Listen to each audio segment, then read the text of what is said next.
É hora de despertar. Não combinamos nada com o departamento infantil, mas Deus já sabia. Deus conhece a sua igreja, não é verdade? E Deus fala com o seu povo. Amém? Quantos já abriram a Bíblia em Abacuque, capítulo de número 1? Amém, irmão? Você está aí, irmão? Tu veio para o culto hoje? Hã? Glória a Deus. Se coloque em pé, por favor, com respeito à palavra de Deus. Abacuque, capítulo de número 1. Leremos a partir do verso 1. Abacuque, capítulo 1, verso de número 1. Diz assim: a profecia que viu o profeta Abacuque. Até quando, Senhor, clamarei eu, e tu não me escutarás? Gritar-te-ei violência, e não salvarás. Por que razão me mostras a iniquidade, e me fazes ver a opressão? Pois que a destruição e a violência estão diante de mim, havendo também quem suscite a contenda e o litígio. Por esta causa a lei se afrouxa, e a justiça nunca se manifesta. Porque o ímpio cerca o justo, e a justiça se manifesta distorcida.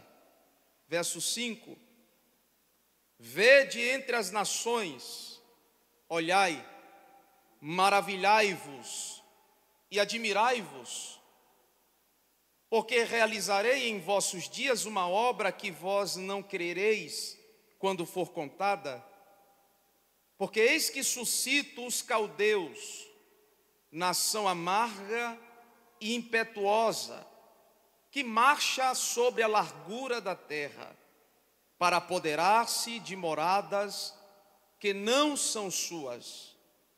Horrível e terrível é, dela mesma sairá o seu juízo e a sua indignação, ou a sua dignidade. E os seus cavalos são mais ligeiros do que os leopardos, e mais espertos do que os lobos à tarde. Os seus cavaleiros espalham-se por toda parte. Os seus cavaleiros virão de longe e voarão como águias que se apressam a devorar. Eles todos virão para fazer violência. Os seus rostos buscarão o vento oriental e reunirão os cativos como areia. Escarnecerão dos reis e dos príncipes, farão zombaria. Eles se rirão de todas as fortalezas, porque amontoarão terra e as tomarão. Passarão como um furacão e se farão culpados, atribuindo este seu poder ao seu Deus. Deus, esta é a sua palavra, fala-nos ao coração, edificando-nos a fé, de modo que saiamos deste santuário, desta casa de oração, fortalecidos espiritualmente e com o sentimento de que o Senhor visitou esta casa mais uma vez, em nome de Jesus. Assentai-vos.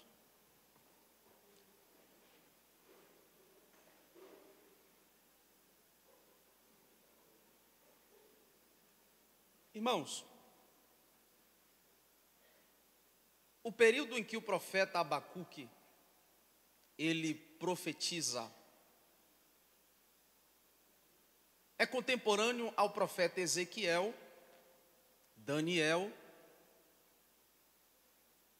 e ele está aqui no período lá do rei Joaquim, que era o rei Eliaquim, que teve o seu nome transformado, mudado para Jeoiaquim.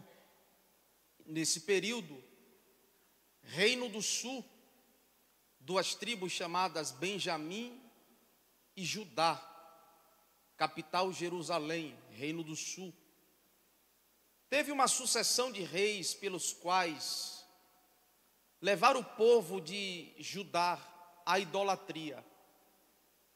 Eles viveram um declínio moral, espiritual, econômico, que foi resposta da desobediência, da permissividade dos reis na nação, levando o povo à miséria.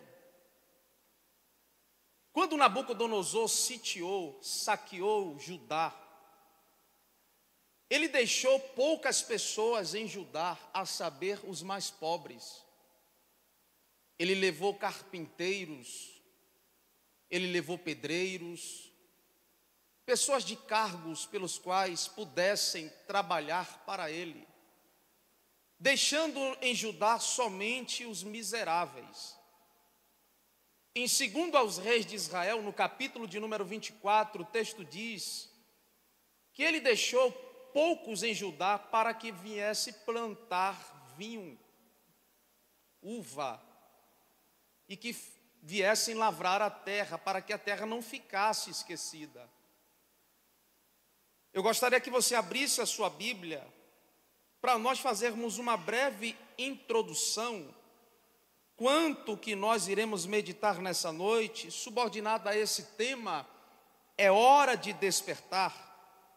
Voltando algumas páginas, a 2 aos Reis de Israel, capítulo de número 20, a seguir o texto.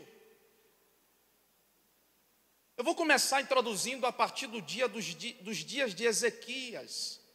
Ezequias estava reinando sobre Judá. Reinou 29 anos na nação.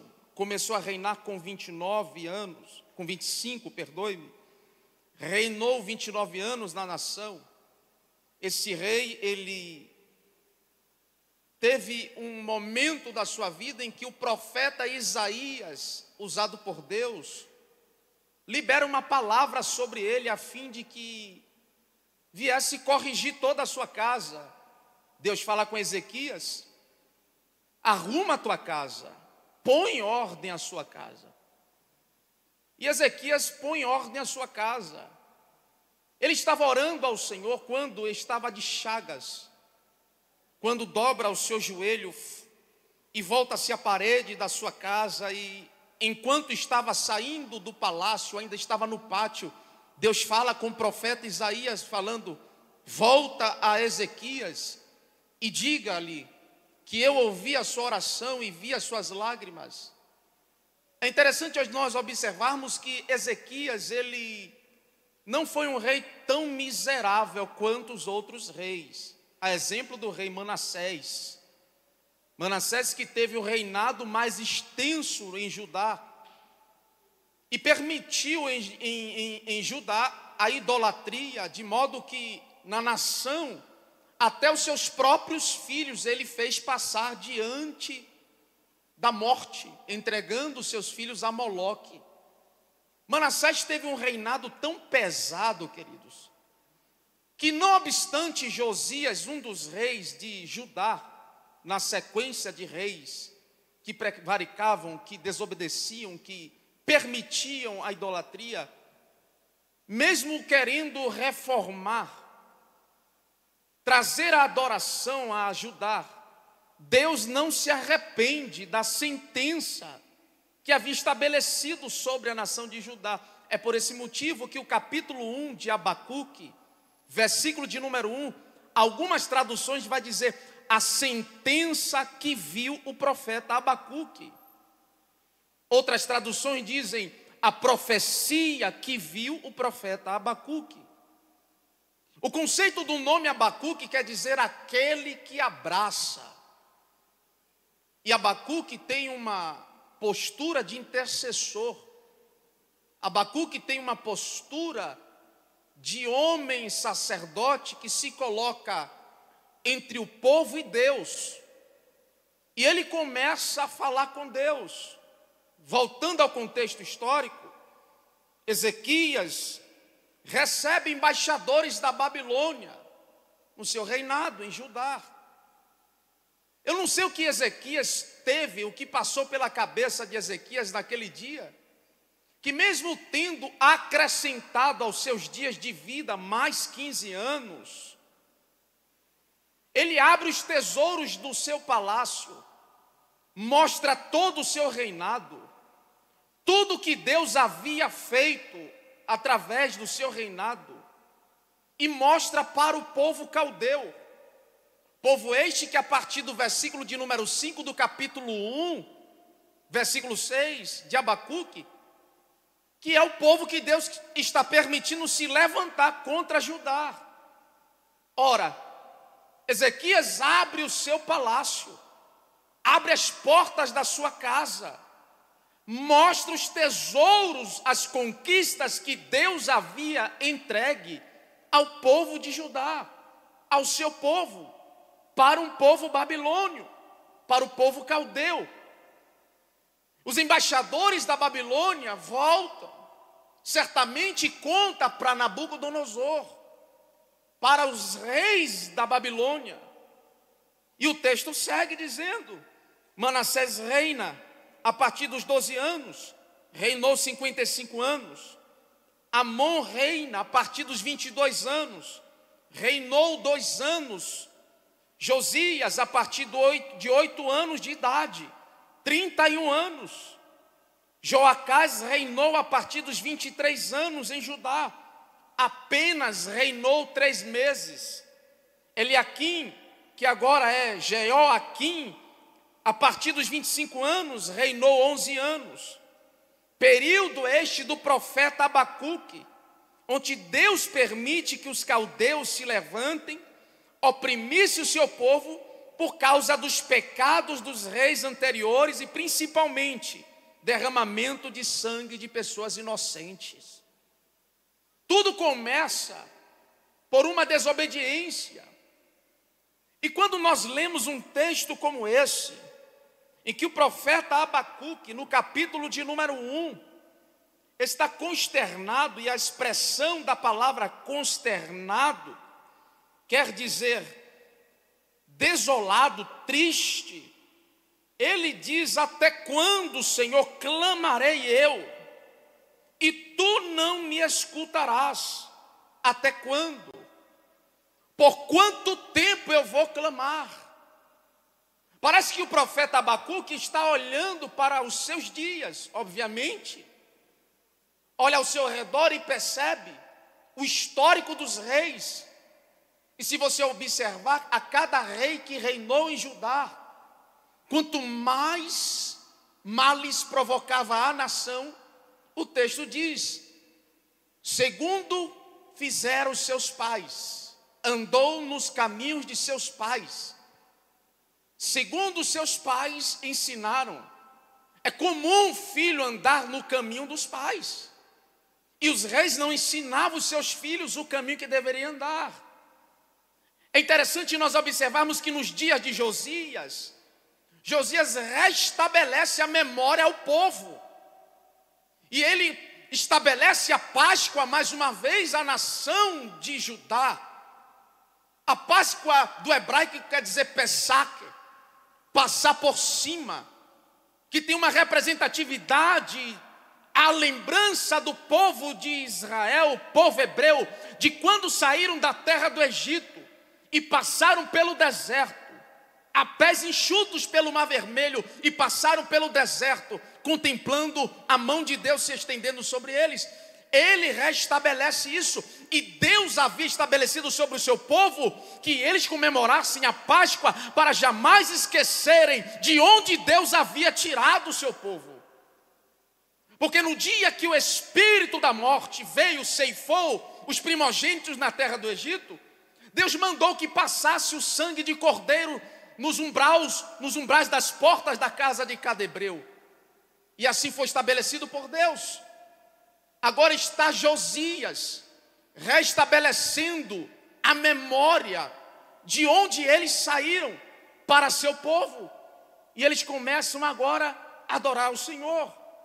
O texto vai dizer, queridos irmãos, que Ilquias, sacerdote naqueles dias, encontrou o livro do Senhor no templo. Encontrou o livro do Senhor no templo. Eu vou repetir essa expressão. Encontrou o livro do Senhor no templo. Ele encontrou porque estava perdido.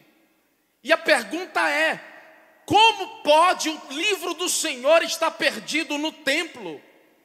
Como pode aquilo que é um memorial sagrado, aquilo que faz alusão à memória do povo, à sua história, às suas crônicas, de que Deus os tirou da terra do Egito, das leis estabelecidas por Deus, está perdido no templo? E Uquias, o sacerdote, pega e apresenta a Safã, e eles leem, e a resposta é assustadora. Chama-se Josias e lê para Josias o que estava escrito no livro, e Josias diz: o Senhor está irado conosco, pelo que os reis, os nossos pais estão fazendo ou fizeram. Manassés passa os seus filhos diante de Moloque, bosques são plantados, montes são erigidos, altares são levantados a Baal, a deuses baalins, deuses pagãos. O texto vai dizer em 2 aos Reis, capítulo 24, que colocaram altares em montes elevados para oferecer sacrifícios a ídolos, para que toda a atmosfera de Judá viesse ser oferecida a entidades. As crianças eram apresentadas para entidades. Tudo era apresentado para a entidade. Jerusalém, Sião, que foi estabelecida como a terra do Senhor, lugar da adoração, agora era um centro de idolatria. Era um centro de paganismo. Era um centro em que o coração das pessoas estavam sendo convergidos pela permissividade dos reis a idolatrar a outros deuses. E Deus não divide a sua glória com ninguém. Deus não divide a sua honra com nenhum outro Deus.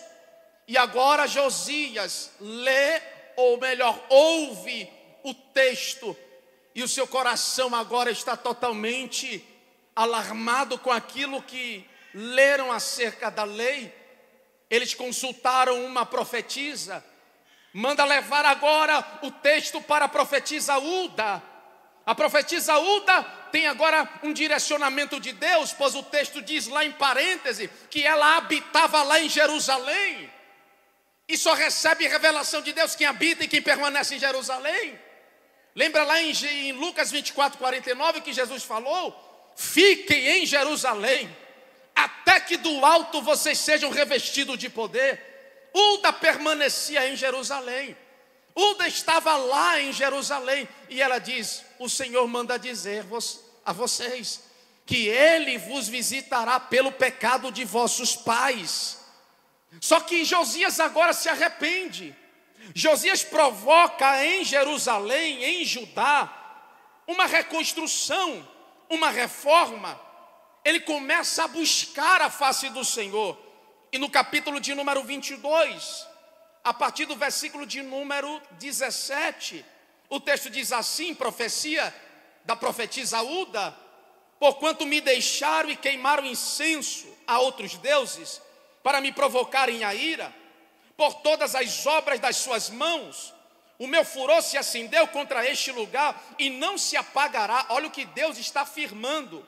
Porém ao rei de Judá, que vos enviou a consultar, o Senhor assim lhe direis: assim diz o Senhor Deus de Israel, acerca das palavras que ouviste, versículo 19, porquanto o teu coração se enteneceu e te humilhastes perante o Senhor, quando ouvistes o que falei contra este lugar e contra os seus moradores, que seria para assolação e para maldição, e que rasgastes as tuas vestes e chorastes perante mim, também eu te ouvi, diz o Senhor Deus falando a Josias.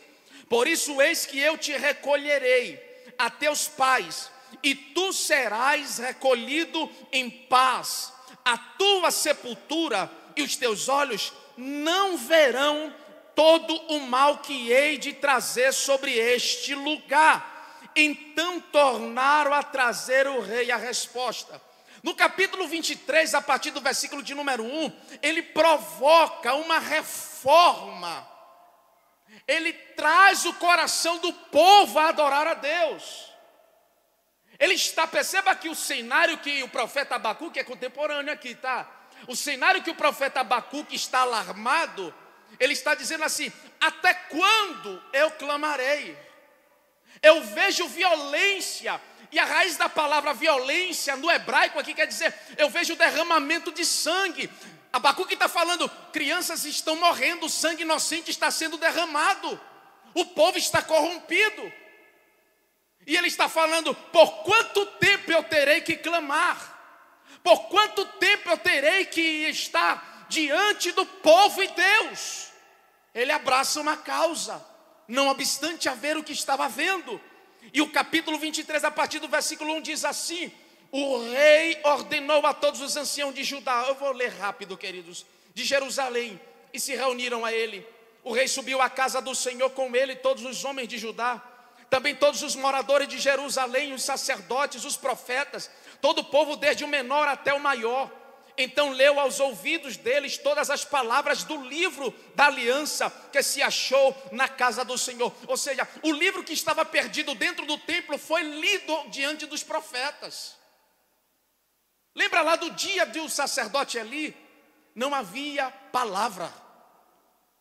Antes que a lâmpada se apagasse no templo, a espada de Deus estava estabelecida sobre a casa de Eli, e Deus ceifou seus filhos. A espada de Deus estava estabelecida sobre a casa de Davi, e Deus feriu a casa de Davi. Perceba que, ao passo que os homens desobedecem a Deus, não há como livrá-lo da consequência de seus pecados. Você está aí, irmão? Ao passo que o homem se distancia de Deus, não há como afastá-los da ira de Deus. É por isso que quando lá no capítulo de número 3, versículos de número 3, se não me engano, Abacuque, quando entende a revelação da palavra, ele fala com Deus: entendi, Senhor, a tua palavra, aviva a tua obra, mas lembra-te na tua ira de usar a misericórdia. Abacuque está entendendo aqui a sentença, pastor Rogério, está entendendo o peso. Irmão, nós estamos vivendo num tempo tal qual o Abacuque viveu em seus dias. Estamos vivendo um tempo de prevaricação, de afastamento, de frieza espiritual, de imoralidade, de idolatria. Estamos vivendo um tempo em que a palavra está perdida no templo. Se prega qualquer coisa menos a palavra. Se apregou a qualquer coisa menos a palavra. Não tem você, irmão, são raros os lugares que falta uma mensagem expositiva. Se prega algo que converge ou que convirge, se é que eu posso usar essa expressão, ao coração do homem. A motivação do que se prega gira em torno de quem está falando para resultados e benefícios próprios. Desde quando quem está pregando precisa ser um mensageiro de Deus para o povo? Quem está pregando precisa ter uma vida de renúncia. Quem está pregando ou quem quer pregar precisa ter uma vida de santidade. Quem está pregando ou quer pregar precisa ter uma vida dedicada na meditação da palavra.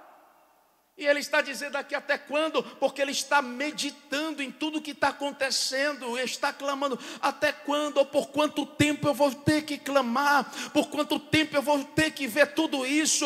E o Senhor não vai se mexer para modificar o que está acontecendo.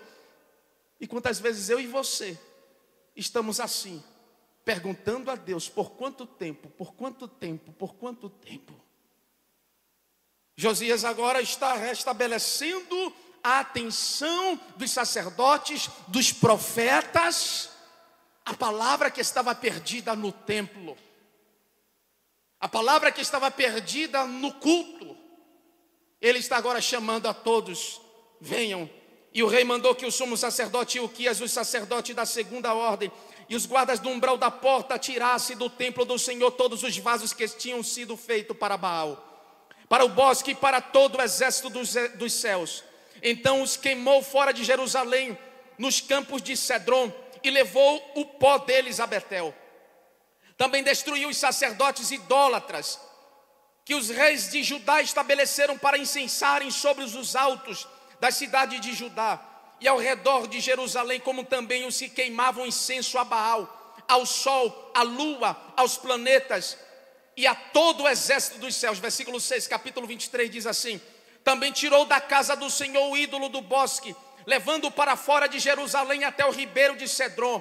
Queimou junto ao ribeiro de Cedron, desfez em pó, lançou o seu pó sobre a sepultura, os filhos do povo. Também derrubou a casa dos rapazes escandalosos que estavam na casa do Senhor, em que as mulheres teciam tendas para ídolos do bosque. E todos os sacerdotes trouxe da cidade de Judá e profanou os altos em que os sacerdotes queimavam incenso. Desde Gebá até Beceba derrubou também os altares que estavam à porta junto à entrada da porta de Josué. Estará agora Josias estabelecendo o culto a Deus. A casa de Deus que estava sendo profanada, envergonhada por causa da idolatria, ele estava agora restabelecendo tudo. Mas não obstante ao que ele estava fazendo, Deus estava convicto do que iria fazer. Você está aí, irmão? Deus estava convicto do que iria fazer. A grande questão é que houve uma semeadura. Reis semearam desonra ao Deus de Judá. E quem semeia desonra não tem como colher honra. Deus honrará aqueles que o honrarem. O nosso grande problema é que nós queremos viver colhendo positividades, desde quando nós semeamos só o que é negativo. Ele está clamando por quanto tempo? A grande questão não é por quanto tempo ele teria que clamar, mas fazer sim uma análise de que quantos reis desobedeciam ou desobedeceram a Deus. A primeira coisa que eu quero destacar aqui nessa noite é justamente isso aqui. Queremos resultados positivos diante de semeaduras negativas. E Deus está abrindo a nossa mente aqui nessa noite para entender que a vida é uma semeadura, queridos. A vida é uma semeadura. A questão não é até quando, por quanto tempo, mas você precisa ampliar a tua visão e saber que o que você está vivendo hoje é resultado de muitas coisas que foram semeadas lá atrás. Você está aí, igreja? O que vivemos hoje, positivamente, são resultado de semeaduras positivas que nós fizemos. Esse é o grande problema da nossa sociedade. Esse é o grande problema de cristãos dentro da igreja. Não semeiam e querem colher. Provérbios vai dizer que aquele que não semeia colhe tempestade. Não semeia positivamente, mas quer colher algo positivo. Vivemos uma geração que querem as coisas fáceis. Não é sobre você, Abacuque, é sobre o que eu quero fazer à minha nação. Não é sobre a sua vida, Abacuque, é sobre o propósito que eu quero realizar. E eu estava conversando com alguém essa semana, e eu falava para essa pessoa: esse ministério não tem nada a ver com a minha pessoa. Esse ministério não tem nada a ver com a pessoa da minha esposa. Esse ministério não tem nada a ver com a pessoa dos meus filhos, mas com um grande propósito que Deus está realizando e alcançando outras vidas. A grande questão é que nós precisamos ter orações inteligíveis. Olha no capítulo 1 do livro do profeta Abacuque, no versículo de número 3. Olha a pergunta de Abacuque: por qual razão me mostra a iniquidade e me fazes ver a opressão? Aqui é a palavra-chave: por qual razão? Por qual razão me fazes ver a iniquidade desse povo? O seu pecado consciente. Qual é a razão de tudo isso? que eu estou vivendo está me conduzindo para onde? Está me conduzindo para onde, Deus? E eu quero destacar isso aqui para você. Deus quer que abramos os nossos olhos, pois Ele quer ampliar a nossa visão. Olha para quem está do seu lado, diga que Deus quer ampliar a visão dEle. Às vezes ficamos deprimidos, oprimidos, parados nos problemas que nos cercam, nas más experiências que vivemos ou que passamos, e ficamos presos ali, achando que Deus está limitado à nossa frustração, achando que Deus está limitado à nossa experiência de vida, ao nosso empirismo, mas Deus está mostrando para nós que o propósito é bem maior do que toda essa frustração que você viveu ao longo destes anos. Deus quer que você suba a um alto monte e veja numa visão macro que Ele tem para realizar. Não fique parado no seu momento, na sua angústia.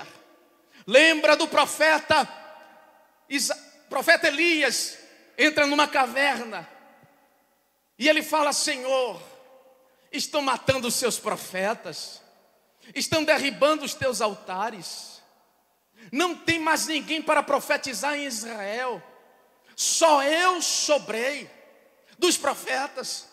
Não sabendo ele que Obadias, mordomo de Acabe, havia sustentado 7.000 joelhos dos que não dobraram a Baal e nem o beijaram. Sustentou-os de 50 em 50, de pão e água. E Deus manda um anjo lá, e o anjo fala com Elias dentro da caverna: o que fazes aqui, Elias?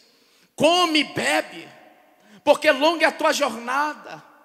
Às vezes nós queremos desistir justamente no ponto em que nós já estamos para conquistar a vitória, porque estamos presos em nossas experiências, em nosso empirismo, estamos presos nas nossas frustrações, e Deus só quer que a gente levante a cabeça e contemple a frente, e contemple o que está diante de nós. A Bíblia diz para mim e para você: melhor é o fim das coisas do que o início delas. E Deus fala com Elias: levanta, come e bebe, Elias, porque você vai passar o bastão para outra pessoa. Ah, Deus, matar os seus profetas, derrubar os teus altares, e só resta eu? Não só resta você. Tem Eliseu que você vai ungir a profeta em teu lugar. Não para por aí, não para por esse momento, não para por essa frustração. O que Deus tem para realizar na tua vida não vai ficar aí. Você pode produzir aonde Deus te plantou, e é assim que funciona. É aonde Deus nos planta que a gente produz 30, 60, 100 por um. É aí que a coisa, é assim que a coisa funciona. Só que às vezes nós ficamos como esse profeta aqui, o profeta Abacuque, falando: a Deus, até quando? Olhando para o cenário ao nosso redor, por quanto tempo? Observando o que vem acontecendo. Desde quando Deus tem um propósito bem maior do que as adversidades, do que as situações, do que os problemas. Deus tem um propósito bem maior. Por qual razão me mostras a iniquidade e me fazes ver a opressão? Pois que a destruição e a violência estão diante de mim, havendo também quem suscite a contenda e o litígio. Por esta causa a lei se afrouxa e a justiça nunca se manifesta. Ele está falando aqui, por onde deveria vir a justiça, por onde deveria vir o que é reto, é por onde está vindo os escândalos. Olha como isso parece tanto com os nossos dias. Por onde deveria vir uma palavra reta, uma vida de santidade, por onde deveria vir a justiça, é onde nós mais temos contemplado os escândalos. Quantas igrejas, irmãos, quantas igrejas, aqui fala de reinos, Mas adequando aos nossos dias, sem ferir a hermenêutica do texto. Quantas igrejas, quantos sacerdotes, em vez de provocar a paz, em vez de propagar a palavra, em vez de trazer santificação ao povo, em vez de trazer direcionamento, em vez de amparar a alma do ferido, está provocando escândalos. Semeiam na carne, colhem corrupção. A Bíblia já diz que quem semeia na carne não vai colher para a eternidade, irmãos. Quem semeia na carne vai colher corrupção. E aqui a gente pode abrir um leque muito grande dessa palavra. Políticos, pastores, igrejas. Gálatas, capítulo de número 5, a Bíblia diz que nós devemos andar nu. Você está aí, irmão? Espírito. Devemos viver no Espírito. Talvez essa não tenha sido a palavra que você gostaria de ouvir para a noite de domingo, mas é a palavra que vai te conduzir para a salvação eterna. É a palavra que edifica a nossa fé, que fortalece a nossa alma, que robustece o nosso espírito, que substancia a nossa vida, que nutre com saúde espiritual a nossa caminhada. É a palavra de Deus que santifica o homem. Em Romanos capítulo 17, Romanos 17, a Bíblia diz que a fé vem pelo ouvir. Em João 17, a palavra diz: santificai-os na verdade, a tua palavra é a verdade. Não podemos fazer diferente do que os apóstolos fizeram. Não podemos fazer diferente do que Jesus fez. Ele disse: ide por todo o mundo e pregai o evangelho, anunciem as boas novas, transformação de vida, restauração de família, manifestação do Espírito. E o texto vai dizer: quem crer e for batizado será salvo, quem não crer já está condenado pela palavra. E os sinais seguiriam aos que creem. Temos visto os sinais da parte de Deus porque cremos nessa palavra. Temos visto os sinais da parte de Deus porque pregamos o Evangelho.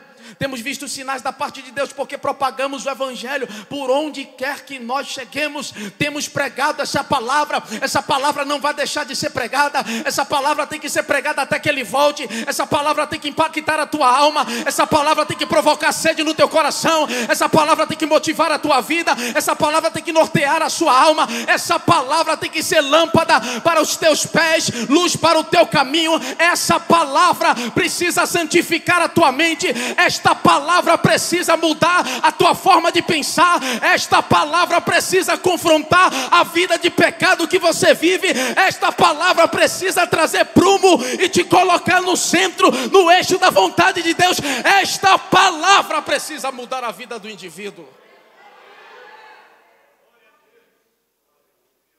Porque se fosse para massagear, eu seria massoterapeuta. Mas Deus me levantou como profeta. Deus tem te levantado como profeta. Uda não trouxe uma palavra de conforto para Josias. Ela trouxe uma sentença que viu o profeta Abacuque. Por quanto tempo? Por qual razão? Irmãos, estamos vivendo os últimos dias. Eu posso ouvir um amém por isso? Estamos vivendo os últimos dias. Logo a trombeta vai tocar. A fadiga dessa terra não existirá mais. O cansaço dessa terra não existirá mais. Logo tudo isso vai passar e estaremos na glória com Ele. Versículo de número 5, vem a resposta de Deus. Vamos correr para o final do capítulo de número 1 de Abacuque, diz assim: vede entre as nações. Eu vou ler uma tradução, na nova tradução da linguagem de hoje. Abacuque capítulo 1, versículo 5, o texto diz assim, olha que tradução: o Senhor diz ao seu povo: olhem as nações em volta de vocês, fiquem admirados e assustados, pois o que vou fazer agora é uma coisa que vocês não acreditariam. mesmo que alguém contasse. Estou atiçando, despertando, provocando os babilônios, aquele povo cruel e violento, sempre pronto a marchar pelo mundo inteiro a fim de conquistar as terras dos outros. Eles espalham o medo e o terror e fazem velar as suas próprias ordens e leis. Versículo 8. Os seus cavalos são mais rápidos do que os leopardos, são mais ferozes do que os lobos do deserto. Os seus cavaleiros avançam montados, eles vêm correndo de longe, rápidos como a águia, quando se joga sobre o animal que ela está caçando. Os soldados avançam, ansiosos para conquistar. Conforme avançam, vão espalhando o terror. Os seus prisioneiros são muitos, são mais numerosos do que os grãos de areias da praia. Versículo 10. Os soldados babilônios zombam dos reis e caçoam dos governadores. Eles riem das fortalezas, levantam uma rampa de ataque e as conquistam. Depois vão em frente como o vento que passa. Eles não adoram outro Deus, senão a sua própria força. Deus está falando aqui dos caldeus. Eles zombam dos reis. O próprio Nabucodonosor levanta Matanias, tio de Joacás, e troca o seu nome para Zedequias. Esse rei agora tem os seus olhos furados. Eles zombam do rei, escarnecem do rei. Os seus filhos e a sua esposa são mortos diante dele. Antes de furar os seus olhos, eles matam as suas esposas, matam seus filhos e depois vazam os seus olhos e levam preso para a Babilônia. Só ficam os pobres. Esse aqui é o cenário que Abacuque está intercedendo a Deus. Esse aqui é o cenário que vivia Abacuque. Esse aqui é o ambiente em que Abacuque, cujo nome significa aquele que abraça, está intercedendo, está falando. Por quanto tempo, Senhor? Por qual razão? E às vezes eu e você paramos na caminhada por menos. Não tem nem como comparar. Às vezes eu e você paramos na caminhada porque, não sei, eu não quero nem falar aqui para alguém não ter como que se fosse... Mas paramos por qualquer coisa. E Deus está falando conosco. É hora de despertar. Deus está falando com essa igreja. É hora de despertar. Ei pastor, ei evangelista, ei presbítero, ei diáconos, ei igreja do Senhor. É hora de despertar. Porque o que nós estamos vivendo é um cenário que está se fechando. Estamos dentro de um tempo kairos, tempo de Deus, e tudo está corroborando para que o propósito de Deus aconteça, para que a sua palavra se cumpra, ipsiliter, arrisca do que ele diz, e detalhe, ele vela da sua palavra para fazê-la cumprir. Olha para quem está do seu lado e diga assim, não vai passar uma vírgula do que está escrito. É hora de despertar. E Deus tem me despertado por esses dias, pastor. Deus tem falado ao meu coração por esses dias. Deus tem me chamado à oração. Deus tem me chamado ao jejum. Deus tem me chamado à santidade. Deus tem me chamado, Deus tem me chamado, Deus tem me chamado. E eu não posso deixar de ecoar essa voz que fala no coração do sacerdote, para o coração da igreja, para o coração do povo, porque do contrário eu vou cometer o mesmo erro de Eli. Deus falou com Eli, e Eli não corrigiu sua casa, e Eli não corrigiu o povo. Deus está chamando a sua igreja. É hora de despertar. Eu sei que essa não é uma palavra que te desperta a glorificar, mas deixa você introspecto, pensativo. Olha o que está escrito, querido, no versículo de número 12, a seguir o texto do capítulo de número 1. Ele protesta. O que é protestar? Protesto é algo que está em conformidade, não está de acordo. Olha o argumento que Abacuque usa, irmãos. Não és tu desde a eternidade? Ó Senhor meu Deus, meu santo, nós não morreremos. O Senhor para juízo o puseste, e tu, ó rocha, o fundaste para castigar. Tu és tão puro de olhos que não podes ver o mal, e a opressão não podes contemplar. Por que olhas para os que procedem aleivosamente e te calas? Quando o ímpio devora aquele que é mais justo do que ele. Olha o argumento, olha o protesto desse homem. E por que farias os homens como os peixes? E por que faria os homens como os peixes do mar? Como os répteis que não tem quem os governe? Ele a todos levantará com o anzol, apanhá-los-á com a sua rede, e os ajuntará na sua rede varredoura. Por isso ele se alegrará e se regozijará. Versículo 16. Por isso sacrificará a sua rede, e queimará incenso à sua varredura, porque com elas engordou a sua porção e engrossou a sua comida. Isso aqui significa o seguinte, irmãos: Deus, nós estamos ficando em estado de vulnerabilidade. Como os homens apanham os peixes, eles nos pegam em suas redes e nos sacrificam aos seus ídolos. O Senhor vai permitir isso? Ele protesta com Deus, ele abraça a causa, ele intercede. É por isso que ele começa até quando? Por quanto tempo?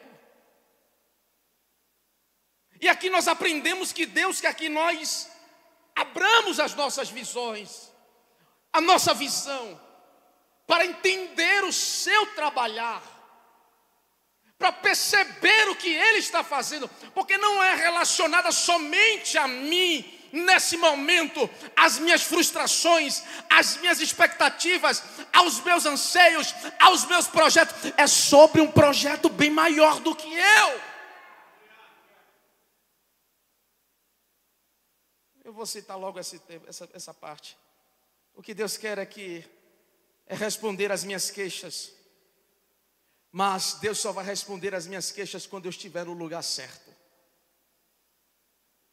Tem tanta gente, pastor Rogério, que está orando, falando com Deus, e Deus não está respondendo a ele. Por quê?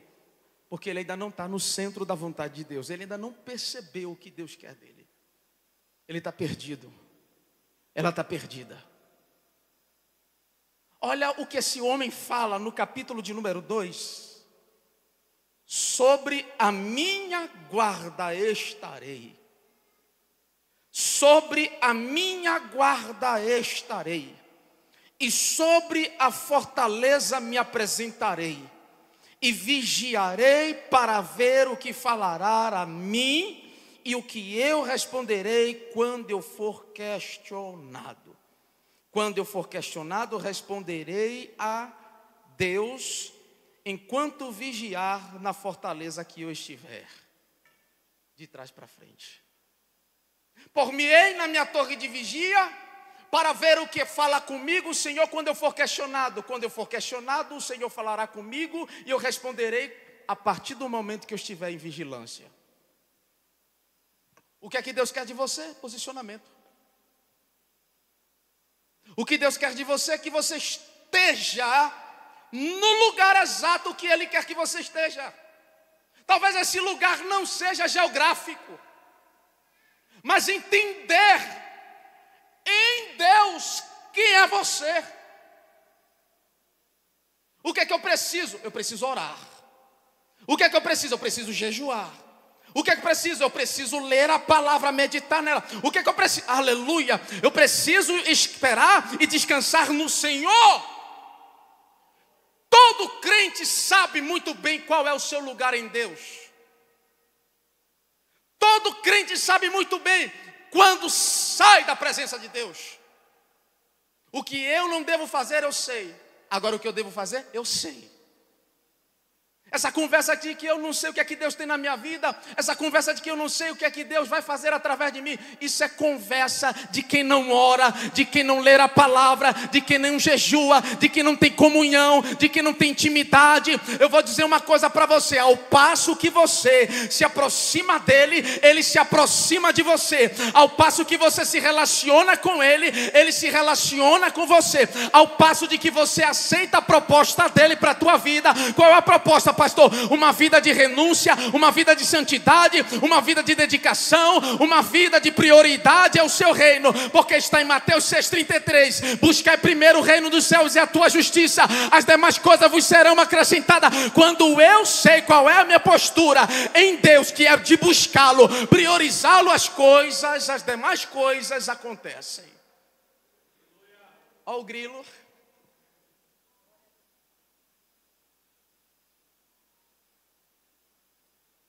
Abacuque, não é por quanto tempo.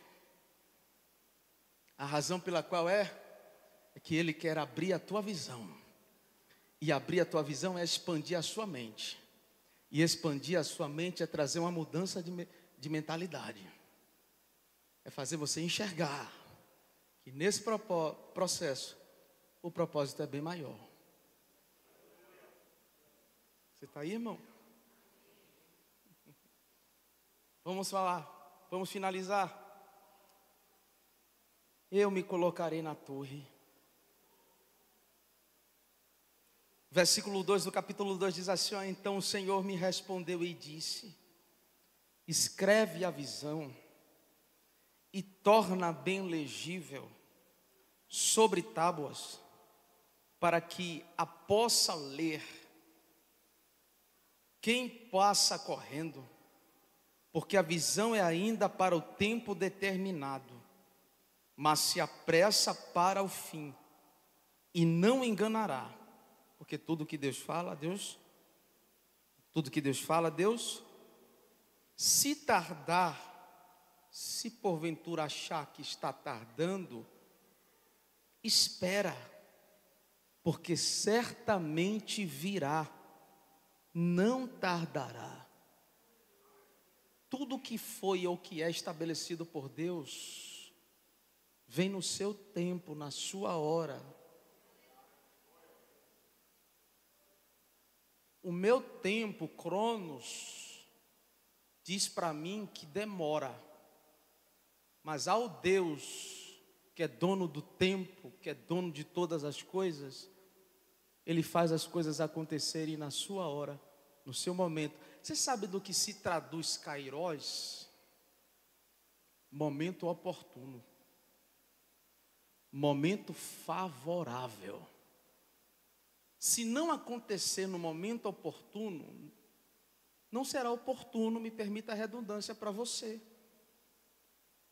Se não acontecer na hora favorável, não vai te favorecer. O kairos de Deus é perfeito. É perfeito. Quando chega o tempo de Deus, pode se levantar o inferno inteiro, irmão. Pode se levantar quem for. As coisas fluem. Acontecem porque justamente Deus está, aqui eu posso afirmar, no controle. Porque às vezes nós usamos a expressão Deus está no controle, atribuindo a nossa irresponsabilidade ao tempo. Desde quando nós deveríamos tomar uma posição. Deus está no controle. Estamos negligenciando, estamos nos abstendo de um monte de coisa. Deus está no controle. E soa muitas vezes como irresponsabilidade pessoal. Falta de posicionamento. Deus está no controle do tempo, Kairos. Deus está no controle do tempo, Kairos. Deus está no controle do tempo, Kairos. Outra coisa que eu quero citar aqui nessa noite, para finalizar agora, irmão. Lê aí. 1, 2, 3.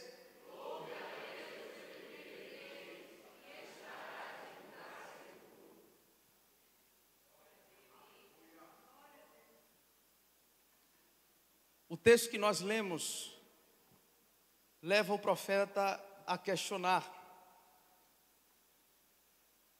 Mas o último capítulo, o capítulo de número 3, o que ele apresenta a Deus é um louvor, é uma adoração.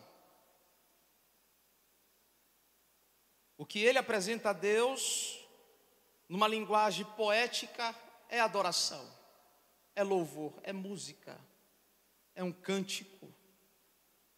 Quantas pessoas não tiveram êxitos louvando a Deus? Quantas pessoas não tiveram êxito adorando ao Senhor, a despeito do que estivesse passando? Quantas pessoas que a partir do momento que abriu a sua boca, lembrando do que Deus fez, louvando, rendendo graças por tudo que Ele operou, não passaram por aquela dificuldade, por aquela adversidade,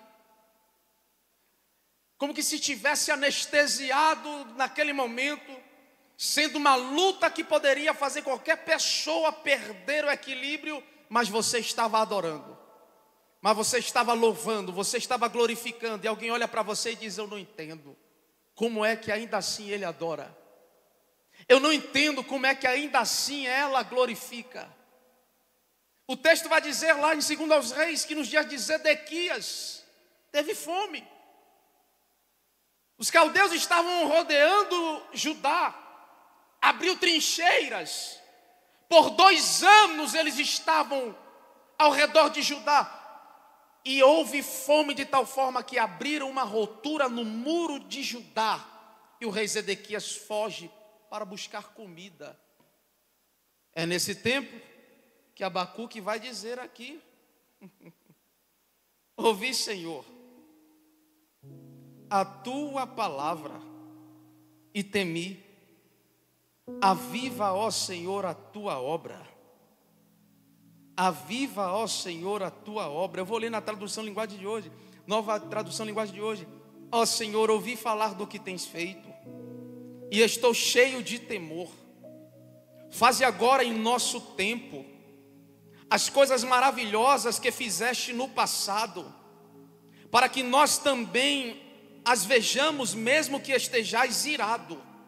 Tem compaixão de nós. Deus vem vindo da terra de Edom, o santo Deus vem do monte Parã. A sua glória cobre os céus, e na terra todos o louvam. Ele brilha como a luz, e raios de luz saltam da sua mão, onde se esconde o seu poder. Na frente dele vão pragas terríveis. O que é louvor, irmãos? Fazer conhecido o autor do feito, é trazer à memória. Pragas ele lançou no Egito. Pragas ele lançou no Egito contra o povo de Faraó. Versículo de número 7. Vi os povos de Cusã estão aflitos, e que os moradores de Midian estão com medo. É contra os rios, ó Senhor, que estás irado? Não. É contra o mar que estás furioso? Não. O mar se abriu, eles passaram a pés enxutos. É por isso que montas os teus cavalos e vens vitorioso no teu carro de guerra. Pegas o teu arco e te preparas para atirar as tuas flechas. Tu cavas a terra com enchentes. As montanhas que te viram tremeram. Uma tromba d'água caiu do céu. As águas debaixo da terra rugiram. As suas ondas imensas se levantaram. Lembra do dilúvio? O sol e a lua deixaram de brilhar quando viram o brilho das tuas flechas e a luz brilhante da tua lança. Na tua ira marchastes pela terra inteira. Na tua fúria marchaste pela terra inteira. Na tua fúria pisastes as nações. Saístes para salvar o teu povo, para salvar o rei que escolhestes. Feristes o chefe dos maus e acabaste completamente com seu exército. Com as tuas flechas matastes o comandante dos soldados. Quando avançam como uma tempestade para nos atacar, eles vinham orgulhosos, querendo nos destruir, como quem mata um pobre em segredo. montado nos teus cavalos marchastes pelo mar, pelas ondas furiosas do mar. Quando ouvi tudo isso, fiquei assustado e os meus lábios tremeram de medo. Perdi todas as forças e não fiquei de pé.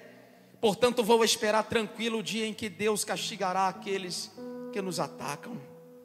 Ele está falando aqui: Senhor, eu sei que, não obstante, eu sei que embora tudo o que o Senhor fizeste, ainda permite os nossos inimigos se levantar, a tua justiça no seu tempo vai se cumprir. Acalma o teu coração, porque te perturbas dentro de si. Espera no Senhor, pois ainda louvará.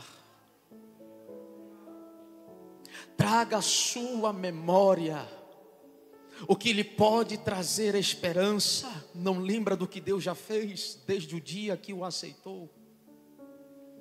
Não lembra dos livramentos? Aquilo não foi quase, foi a mão de Deus. Nem era para você estar aqui hoje, foi a mão de Deus.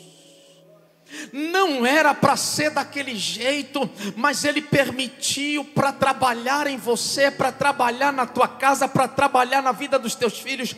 Todas as coisas corroboram, Romanos 8, 28, para o bem daqueles que amam ao Senhor. Deus vai colocar um cântico nos teus lábios, homem. Deus vai colocar um cântico nos teus lábios, mulher. Olha que o texto diz lá no versículo 17: ainda que as figueiras não produzam frutas, e as parreiras não deem uvas, ainda que não haja azeitona para apanhar, nem trigo para colher, ainda que não haja mais ovelhas no curral, no campo, nem gado nos currais, mesmo assim eu não dependo dessas coisas. Eu não dependo da provisão, do mantimento físico, tangível. Ele disse lá no capítulo 2, quando ele se posicionou na torre para ver o que o Senhor iria questioná-lo, dizendo: o meu justo viverá pela fé.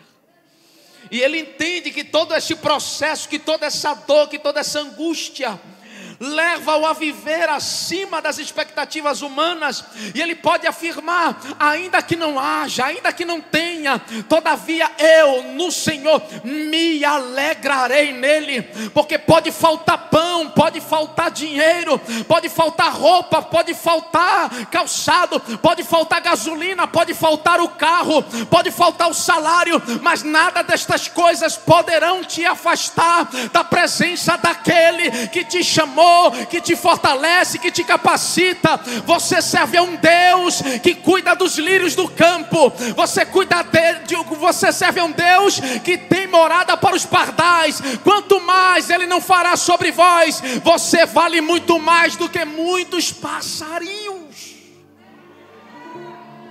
Ele olha para o seu povo e diz assim, Jesus falando com os seus discípulos, que estavam tão solícitos pelas coisas da terra. E olha, não vede os lírios do campo? Nem Salomão se vestiu com toda a sua glória, como a aparência desses lírios. Deus tem um amanhã para você. Deus tem um amanhã para você. Porque andeis ansiosos pelo dia de amanhã. Não andeis tão solícitos pelo dia de amanhã, porque basta seu mal para cada dia. E vivemos numa geração tão ansiosa, tão doente. Ainda ontem um terapeuta falava aqui que a nossa sociedade vive agonizando emocionalmente, porque queremos viver a semana que vem hoje. Você vai se planejar, você vai projetar, você vai fazer cálculo, você vai para a caneta, vai botar na ponta do lápis, e nada pode acontecer da forma como você projetou. Você pode ter capacidade cognitiva X, você pode ter um QI elevado, mas nada vai acontecer da forma como você projetou. A Bíblia vai dizer: você pode medir um côvado diante do teu nariz, se Deus não quiser, não acontece. Se Deus não permitir, não acontece. Se não for da vontade soberana, não acontece. E a gente anda tão ansioso, irmão. A gente anda tão aflito, Carol. Ficamos castrando o nosso amanhã com as nossas ansiedades, castrando as nossas expectativas e esperanças, com tantas frustrações que estão aglomerando em nossa alma. E a palavra de Deus diz, Deus está falando com alguém aqui nessa noite. Sobre tudo o que você deve guardar, guarda teu coração. Guarda o teu coração, porque dele procedem as saídas para a vida. Guarda o teu coração. Guarda a porta da tua alma. Guarda a porta da tua alma. É hora de despertarmos, porque não dependemos desta terra, dependemos daquele que pode todas as coisas. Eu quero orar por você nessa noite e gostaria que você ficasse em pé, por favor.